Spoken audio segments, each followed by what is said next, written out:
un texte de notre père Kalilou Koulibaly que je vais lire pour terminer. Ce sont les différentes stratégies du mensonge.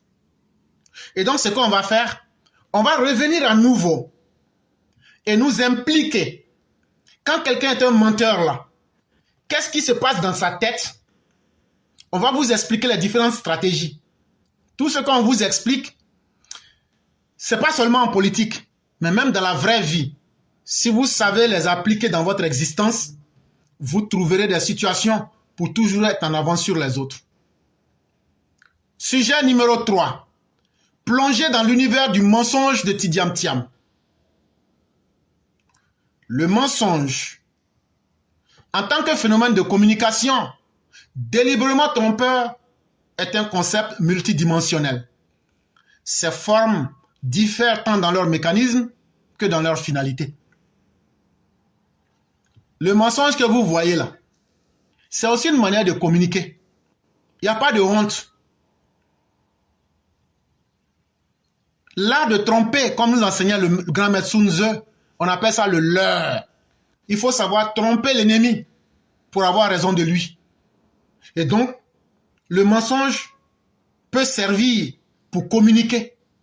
Mais lorsqu'on utilise le mensonge pour communiquer, tu ne peux pas utiliser toujours le même style, sinon les gens vont te découvrir. Donc, il faut changer les stratégies de ton mensonge en fonction de la personne à qui tu veux mentir. Et surtout, quels sont les objectifs que tu veux atteindre en mentant aux gens. Ça, c'est très important. Tidiam Thiam, qui n'a pas su faire la politique autrement, utilise chacun de ces concepts pour tromper les militants du PDCI et par ricochet bien d'autres opinions nationales. Tidiam Thiam, qui n'a pas pu se lever au-delà de ses propres incapacités, utilise donc le mensonge pour pouvoir tromper les militants du PDCI, qui en ce moment même sont très déçus et très désorientés, mais surtout pour tromper l'opinion nationale et internationale. La première stratégie de mensonge qu'il utilise, Tidiam Thiam utilise, c'est le mensonge par omission. C'est quoi le mensonge par omission? Le mensonge par omission, c'est l'ensemble des méthodes délibérées de modification et de dissimulation de la réalité personnelle pour nuire à la collectivité. Exemple, un malade infectieux se tait sur la question pour contaminer sa famille et au-delà. Le mensonge par omission, c'est la stratégie que Tidiam Thiam utilise pour ne pas dire la vérité à ses collaborateurs, pour ne pas dire la vérité aux militants du PDCI. Les personnes qu'il est censé aimer le plus, il se tait volontairement sur la vérité pour mettre ces personnes en erreur. Ça veut dire que le crime de ces personnes, c'est de lui avoir fait confiance. Et en faisant ça, tu mets tout le monde en erreur. Ceux qui n'ont pas bien compris, c'est comme quelqu'un qui a la gale, ou bien tu as corona, et puis tu ne dis pas ça à ta famille, et puis tu laisses. Vous dormez sur le même lit, vous là-bas, les mêmes seaux. Et puis la gale prend toute la famille. Quand on demande, mais c'est qui a envoyé gale là? Toi-même, tu sais que c'est toi, mais tu dis rien. C'est ça qu'on appelle le mensonge par omission. Et quand c'est comme ça là, la gale va quitter dans ta famille ce que tu es censé protéger et aimer le plus. La gale là va se répandre dans tout le village. Donc à cause de toi seul, tout le village aura la gale. C'est ça qu'on appelle mensonge par omission. Et c'est Chakadjan a fait ça. Le mensonge par omission consiste à laisser de côté volontairement certaines informations jugées essentielles à la compréhension complète d'une situation. Donc, dans cette stratégie-là, on cache des informations très importantes. Comme par exemple, ah les gars, je n'ai pas encore renoncé à la nationalité. Mais, comment on va régler le problème? Non, il cache ça et il laisse ces chiots de guerre, ces repéros venir crier, aboyer partout Quand tu vois un Brédoumi, quand on lui dit ton Chakadjan, la double nationalité là, il écarte ses yeux comme ça, on dirait un poisson qui est dans sauce claire. Ne dites pas ça, et puis tu vois ses moustaches là. Quand il fait ça, il pense qu'il effraie quelqu'un. Oh, bon, voilà ça maintenant, c'est cassé comme piment sorcier dans votre bouche. Alors que ces informations auraient permis de corriger le problème, d'avoir une bonne compréhension de la situation. Mais en les cachant volontairement, ce type de mensonge, il ne s'agit pas d'affirmer quelque chose de faux, mais plutôt de ne pas mentionner des faits susceptibles de modifier l'interprétation de la réalité. En n'étant pas capable de dire les choses telles qu'elles apparaissent, ne pas être capable de dire les choses telles qu'elles sont, c'est cacher donc la vérité. Et celui qui cache la vérité fait la promotion du mensonge. Parce que ça finit par modifier la compréhension que les gens ont de la réalité. Toi, tu avais Gal, tu avais Kroussa, tu as caché ça aux membres de ta famille. Vous l'avez dans le même seau. Mais la famille aura Kroussa. Parce que on suppose que dans une famille, c'est le premier cercle où on doit développer la confiance. Mais si toi, tu n'as pas pu être capable de dire « Ah, moi j'ai Kroussa. Moi, je n'ai pas la nationalité exclusive. » Tu as amené les premiers cercles qui devaient te faire confiance et faire ta promotion à venir faire une fausse interprétation de la réalité. Et voilà ça en face de vous aujourd'hui. Tidjam Thiam a menti en dissimulant consciemment la réalité sur ses véritables intentions de rénonciation à la nationalité française.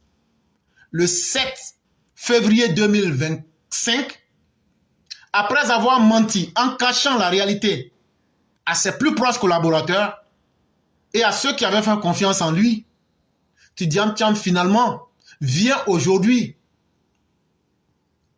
et il abandonne tout cela à leur triste réalité pour nous dire qu'en réalité, il a été un mauvais garçon.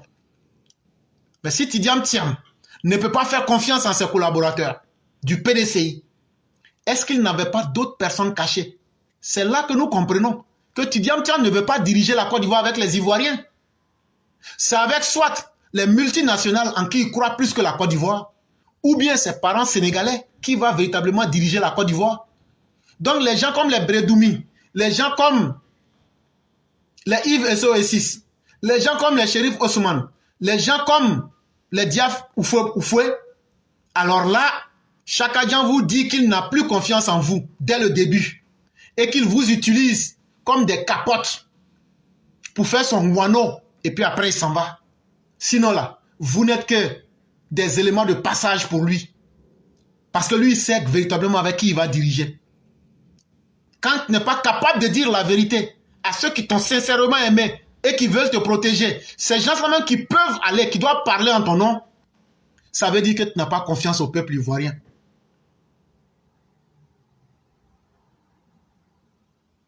Cette attitude est criminelle car elle vous condamne et enchaîne les autres à travers votre silence sur un sujet vital à mourir tous ensemble.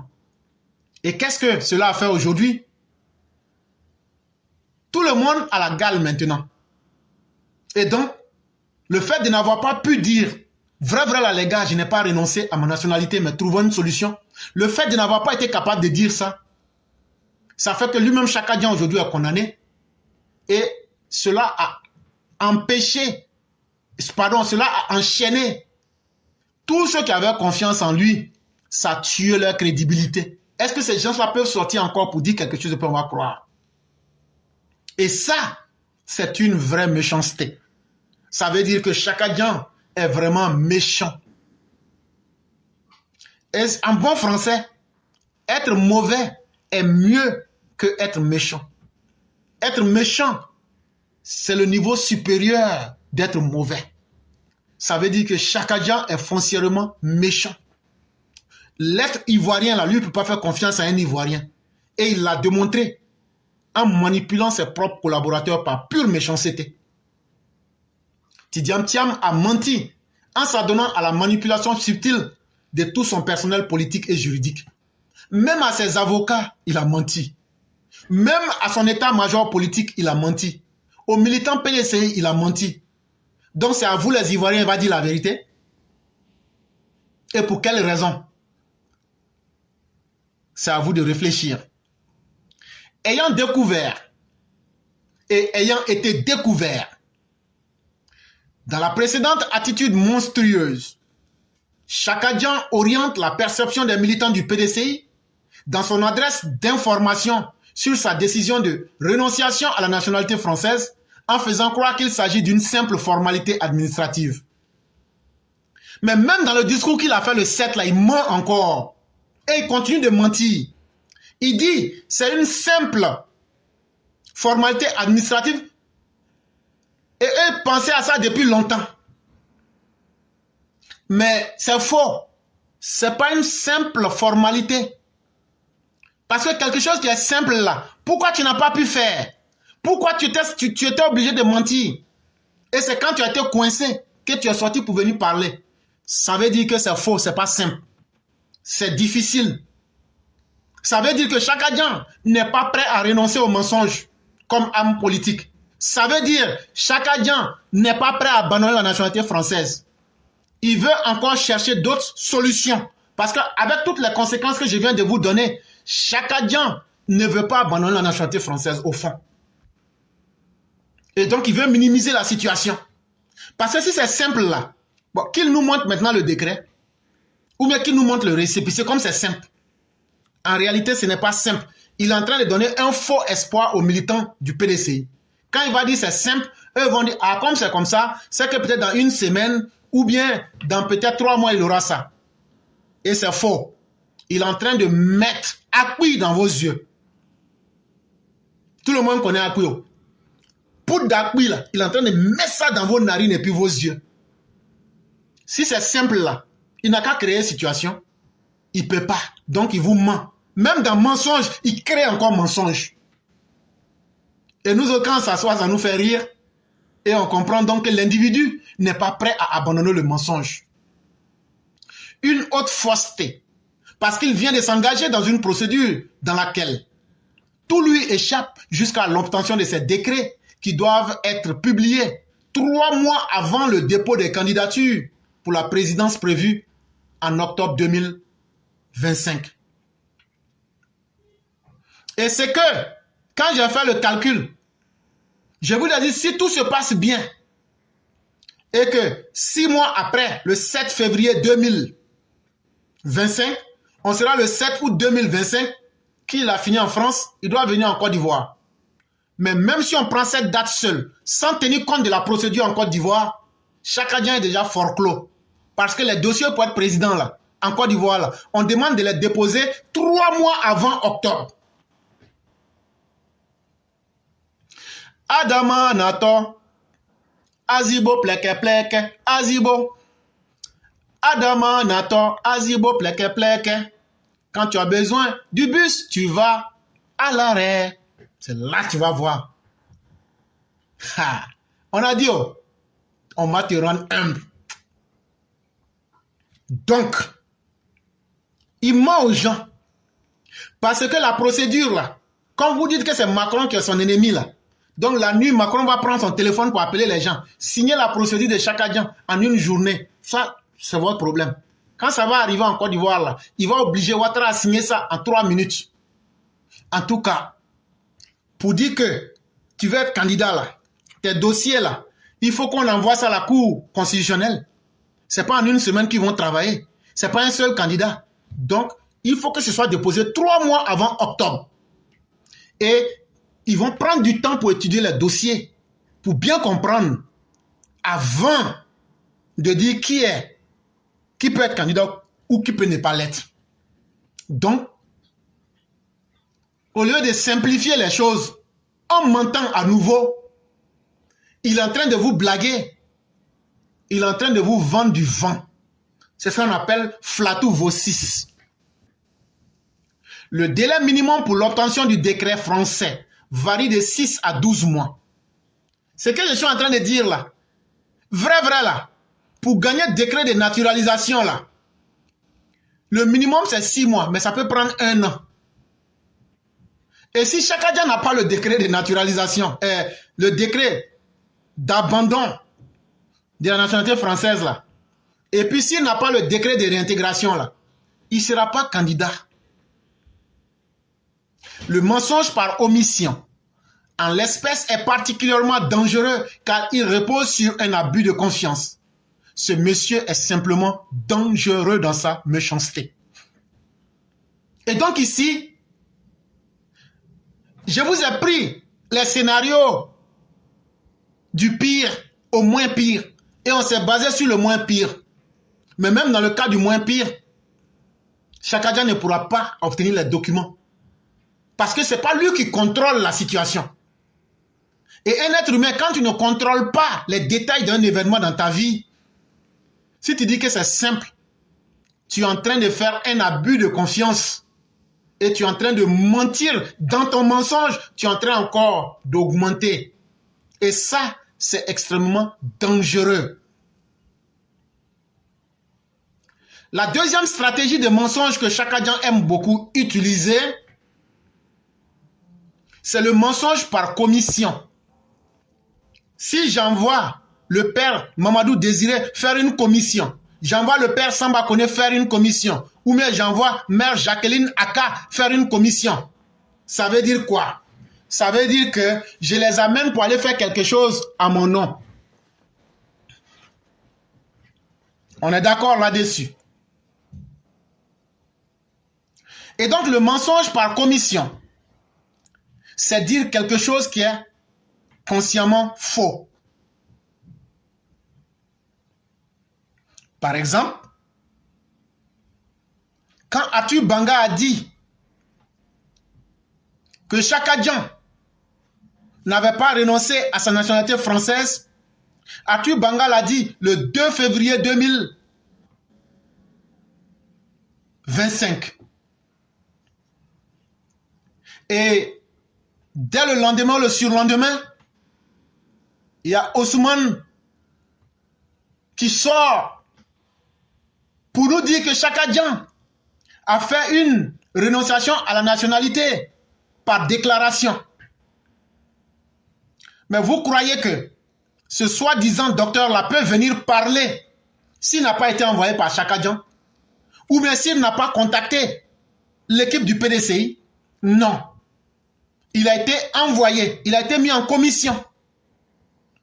Mais quand tu envoies quelqu'un pour faire une commission là, et puis après tu passes derrière la personne pour venir dire le contraire de ce que tu as envoyé la personne faire là, vous voyez combien de fois c'est mauvais.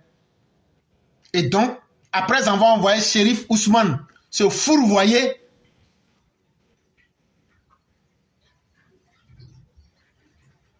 le 7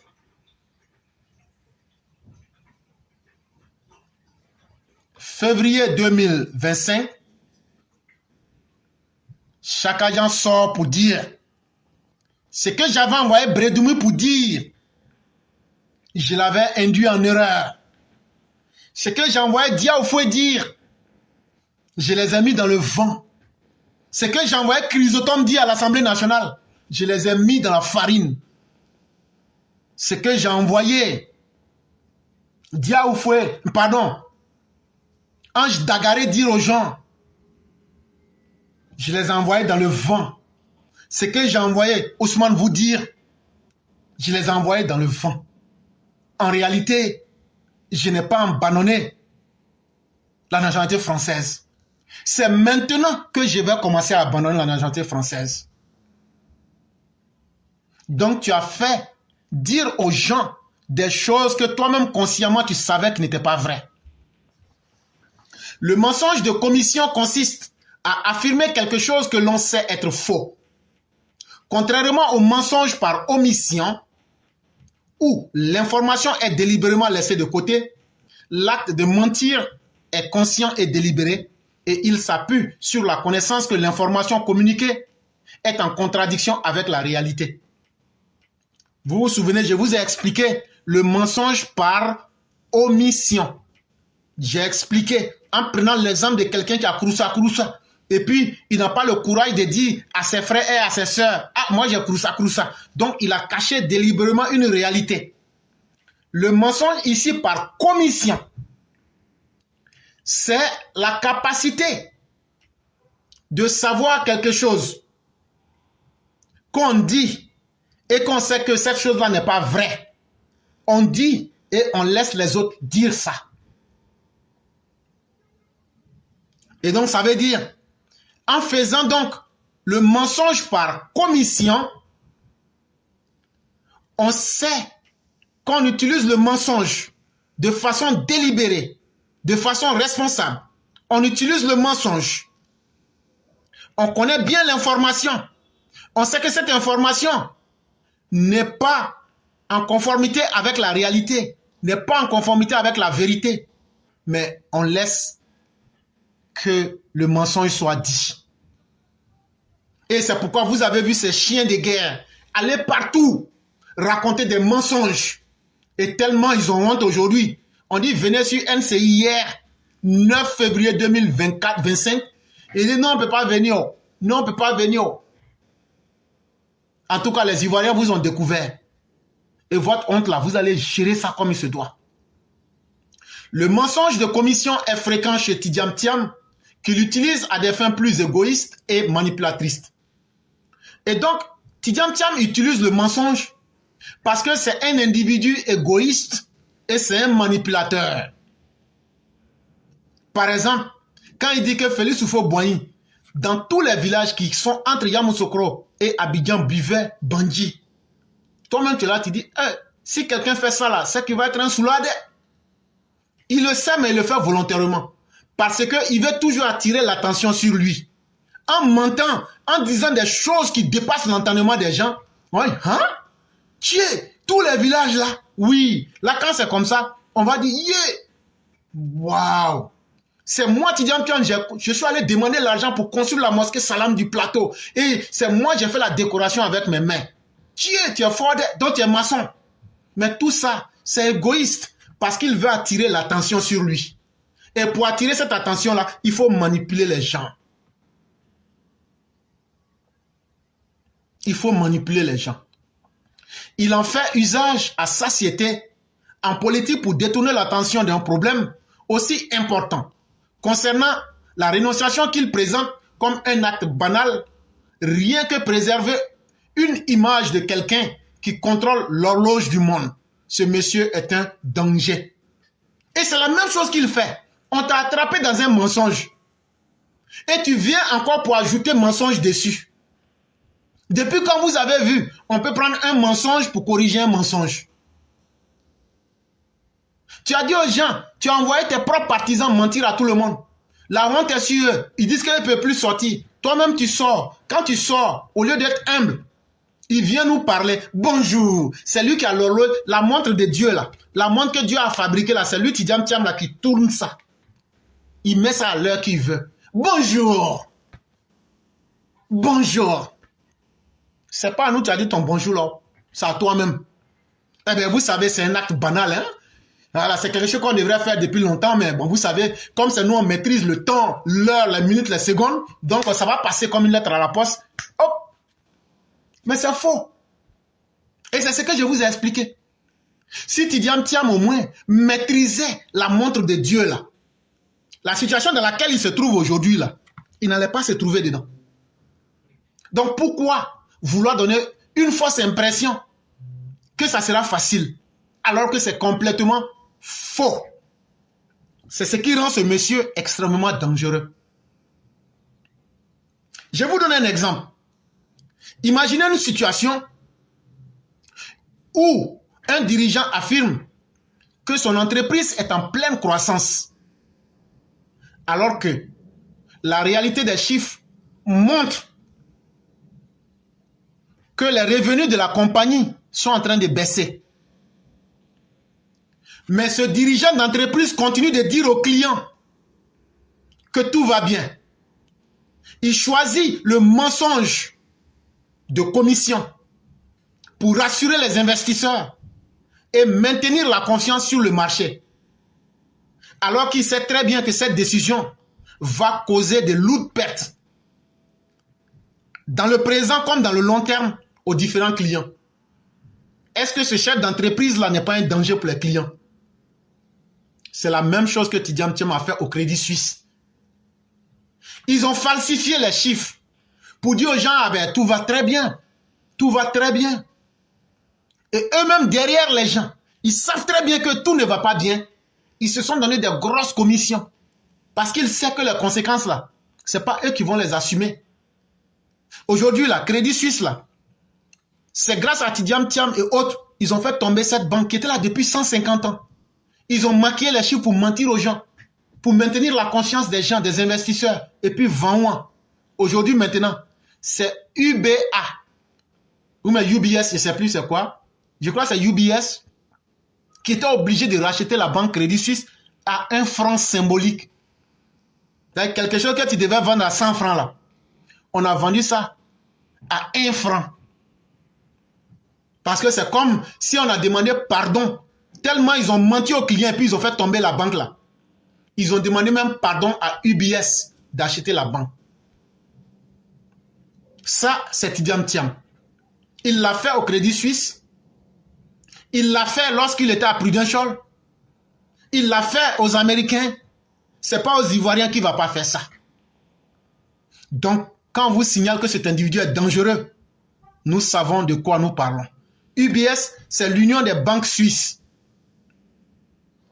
Et la troisième stratégie de mensonge que nous allons vous évoquer ici, c'est le mensonge pathologique. Quand le mensonge devient une maladie dans le corps de quelqu'un.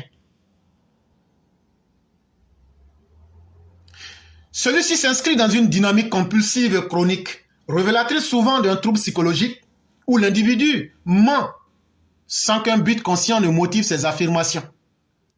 Ici, là, quand on parle de pathologie, on parle de maladie.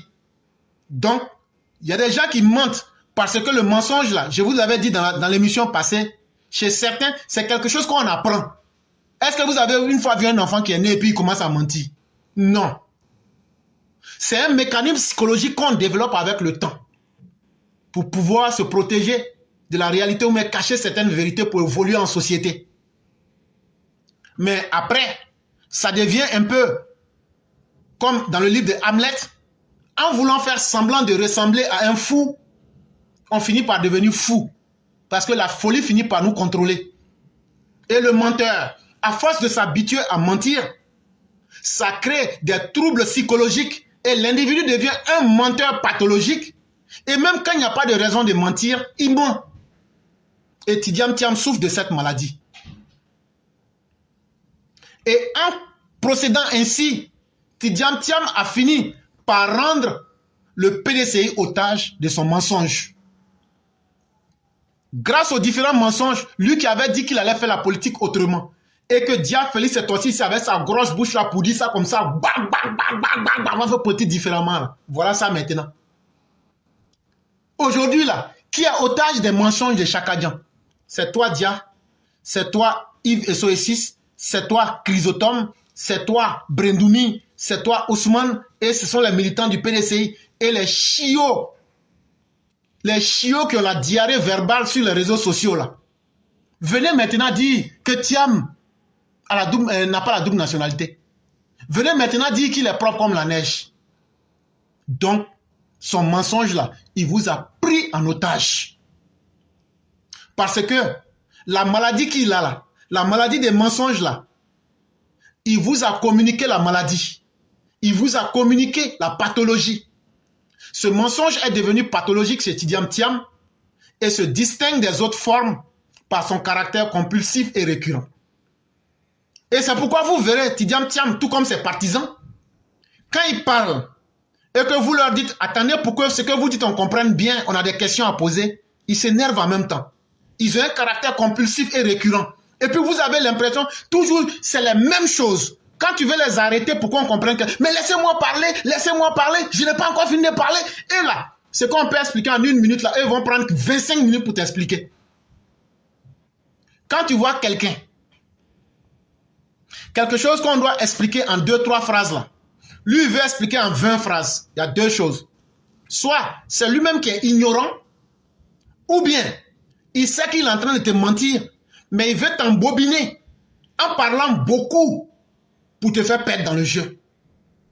Et c'est ça leur stratégie. Et ça fait qu'ils sont toujours énervés. Quand tu adresses quelque chose net, ils s'énervent. Faire croire que le monde se résout à lui et tout lui est permis est une affabulation qui prouve que l'individu ment de façon systématique. Tidiam Thiam, qui pratique ce genre de mensonge, se retrouve piégé dans une spirale où l'accumulation des récits inventés finit par brouiller la frontière entre la réalité et la fiction. Donc, à force de mentir à ses militants, à force de se mentir à lui-même, parce que pour réussir à convaincre quelqu'un, comme les Chrysotomes, comme les Diaoufoué, comme les Bredoumi, comme les Osman Sherif, il faut avoir pratiqué sur soi-même pendant longtemps l'art de se mentir à soi-même. Et quand tu arrives à être un affabulateur de la dernière classe, tu te vas maintenant essayer ça sur les autres individus. Et donc, de façon systématique et même systémique, c'est devenu un système dans sa vie.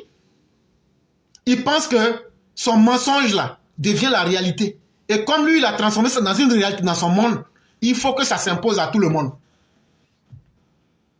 Et donc, aujourd'hui, ils sont tous piégés dans un monde imaginaire qu'ils avaient inventé pour brouiller toute la piste. Quand quelqu'un vient dire à quelqu'un, ah non, il faut buveur bandit dans tous les villages. Il y a combien de... Prenons 15 villages simplement. Prenons 15. Si tu bois entre Yamoussoukro, tu bois 15 fois bandit. Mais tu es qui? Mais est-ce que ça là c'est vrai? Est-ce que ça là ça arrange au fouet? Et donc, finalement on se demande, mais au fouet même où? Donc c'est un président alcoolique? C'est vrai ou mais c'est pas vrai? On brouille toutes les frontières entre le réel et l'imagination. Entre la réalité et la fiction.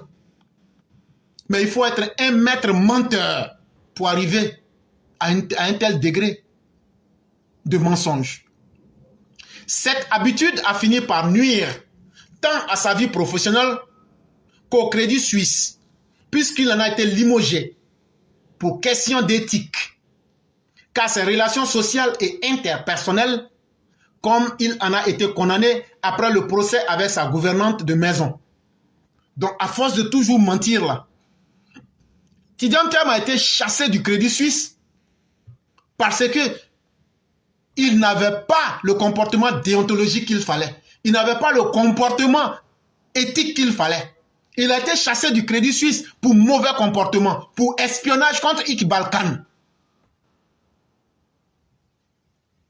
Il a été chassé du Crédit Suisse parce qu'il a espionné le mari de cette femme-là qu'il a, Swaza, qu'il a actuellement là, parce qu'il prenait l'argent du Crédit Suisse pour faire des enquêtes sur des gens. Il ne s'est pas fait la différence entre l'argent des gens et lui-même son argent. Parce que l'enfant gâté qu'il a été, il a toujours vécu dans un environnement où il n'a pas appris à respecter le bien personnel privé des autres. Parce qu'il a grandi chez Félix Houphouët-Boigny au palais, il pense que lui doit se comporter partout. Tout chez les individus, c'est comme le palais. Il se donne tous les droits. Et c'est comme ça. Comme lui, il a vécu au palais, lui ne savait pas que son grand-père payait les boys et les bonnes qui travaillent là-bas. C'est comme ça qu'il a refusé au procès de payer les indemnités après condamnation. Après condamnation d'un tribunal. En Suisse, il refuse de payer les indemnités de Elena Ionescu. Quelqu'un comme ça, là, on peut faire quoi avec lui? Retenons que le mensonge pathologique se caractérise par une grande fluidité dans le mensonge et par une incapacité à moduler ses affirmations selon le contexte. Tidiam Thiam, atteint de mensonges pathologiques, raconte le plus souvent des histoires grandioses sur ses exploits personnels, alors même que ses récits sont clairement invraisemblables. Et celui qui ment sans qu'aucune raison ne l'oblige à mentir, ce sont des gens qui vont venir vous raconter, par exemple, des choses comme, vous savez, au moment où Sundiata Keïta était en train de déraciner le baobab là. Moi, j'étais là-bas. Oui, moi, Tidjam Thiam, j'étais là-bas. C'est moi-même, je lui ai donné les stratégies pour lui dire non, le baobab là, faut pas tirer par les racines. Hein. Faut prendre tes dents pour tirer et puis ça va sortir. Faut dire seulement 3 fois Kolocholo, et puis tu tires avec tes dents, ça va sortir. Ou bien tu viens dire Djinani Wokloni, et puis ça va sortir. Là, même là, faut même pas toucher. Hein. Tu regardes, tu fermes un œil, et puis tu dis Djinani Wokloni, et puis tu vas voir, là va commencer à sortir des terres. C'est moi, Tidjam Thiam, je lui ai donné ça. On dit, hein? Il dit, ah ouais, laissez ça. On dit, mais pour Abla Pokou, là, comment elle a fait? L'enfant, là, c'était comme l'enfant Jésus, ou bien il est né comment? Ah non. En fait, là, le mari d'Abla Pokou, là, c'est moi-même, j'ai breaké Abla Pokou pour lui. Et l'enfant qu'on a eu, là, l'enfant qu'on a mis, et puis le crocodile, là, en fait, là, c'était lui le chef coutumier. Dans l'histoire imaginaire, là, c'était lui, Chakadjan, qui était le chef coutumier, qui a dit à Abla Pokou, bon, l'enfant, là, il faut jeter dans l'eau, là. Et puis maintenant, lui, Chakadjan, il a plongé dans l'eau, là. Quand il est rentré dans l'eau, là, il a commencé à nager. Quand il est arrivé au fond de l'eau, là, maintenant, il dit au chef des crocodiles. Le chef des crocodiles, il a dit, non, il y avait d'abord les choses, comment on appelle, les sirènes, les Mami Ouattara étaient là. Il dit, vous, je n'ai pas affaire avec vous. Vous, les femmes, Mami Ouattara, je n'ai pas affaire à vous, parce que moi, j'ai des compagnons, donc je n'ai pas affaire à vous. Maintenant, il a continué à nager. Quand il est arrivé en bas de l'eau, là, à la frontière entre la terre et puis le ciel, là, en bas de l'eau, là, maintenant, c'est là, maintenant, le chef des crocodiles, là, est venu maintenant. Il dit maintenant, c'est moi, Chakadjan, je suis venu. Il y a une femme baoulée qui est dehors, là, elle a un enfant, là. Vous ne voulez pas manger? C'est de la chair fraîche, hein. Et puis c'est tendre. Et donc, c'est là le chef des crocodiles a dit à Chakadjan, il dit, ah, comme c'est comme ça là, c'est pas nous on allait vers toi, c'est toi-même qui es venu vers nous. Il dit, oui. Il dit, bon, tu veux qu'on a qu'à manger? Il dit, oui, vous pouvez manger.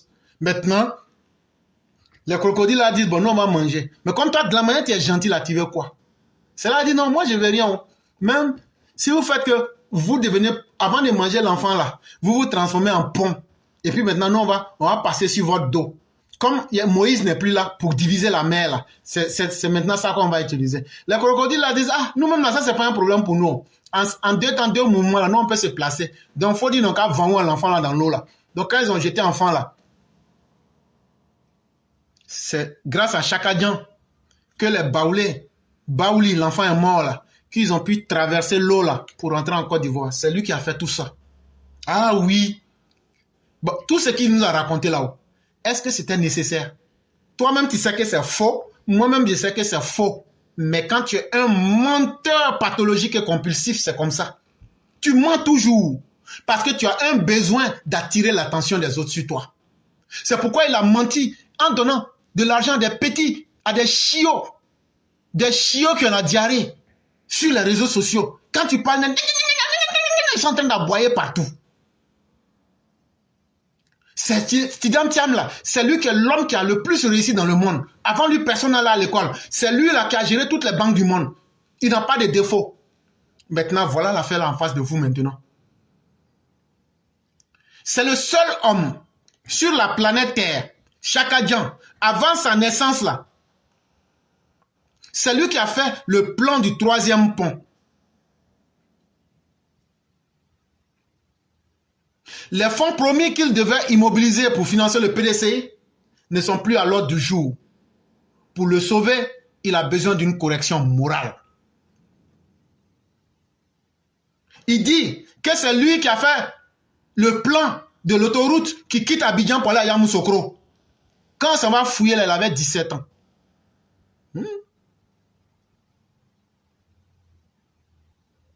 Maintenant là, comment vous allez faire pour financer le PDCI? Et si on parlait de ça? En réalité, votre Chakadjan là, comme il dit les musulmans là, on doit le prendre pour aller chez les musulmans exorcistes là. Ceux qui font la roukia. Wallah et Chakadjan, tu dois passer chez eux. Si c'est chez les chrétiens là, on va dire tu vas passer chez un exorciste. Si c'est au village là, c'est un comia qui va régler ton cas. Mais toi là, tu as besoin d'une correction morale. spirituelle et métaphysique, supranaturelle, pour te sauver.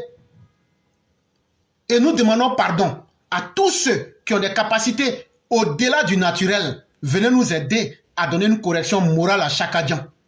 Parce que vous soyez des gens qui font la rukia, que vous soyez des gens qui sont dans la Bhagavad Gita, que vous soyez des gens qui sont dans l'exercice chrétien, ou bien ceux qui sont en contact direct avec le Saint-Esprit, venez nous aider. On va faire une correction morale pour remettre la psychologie de Chakadjan sur le chemin de la bonne moralité. Sinon, c'est quelqu'un qui est complètement perdu.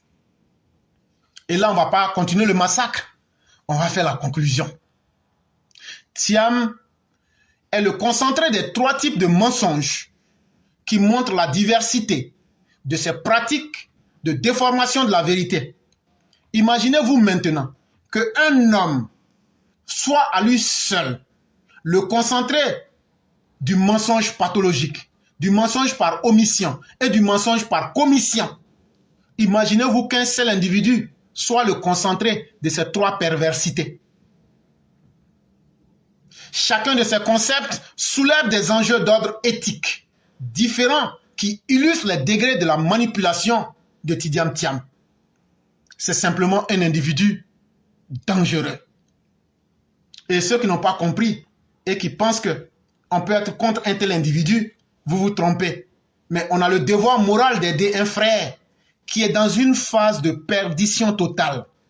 Parce que lui, ses ambitions l'ont aveuglé et l'ont rendu fou, au point même qu'il n'a plus de dignité, au point même qu'il ment, au point même qu'il dénature la réalité, au point même qu'il fait mentir ceux qu'il envoie. C'est trop. Quand ton péché va au-delà de ta propre personne, c'est encore plus grave. Et c'est pourquoi on doit l'aider. Ceux qui ont des contacts des gens qui font la rukia, ceux qui ont des contacts des exorcistes catholiques, ceux qui ont des contacts des prêtres qui récitent Inokano dans les églises éveillées. Tout ça là, même les exorcistes hindous, on va mettre tous ensemble pour le sauver. Sinon, c'est pas bon.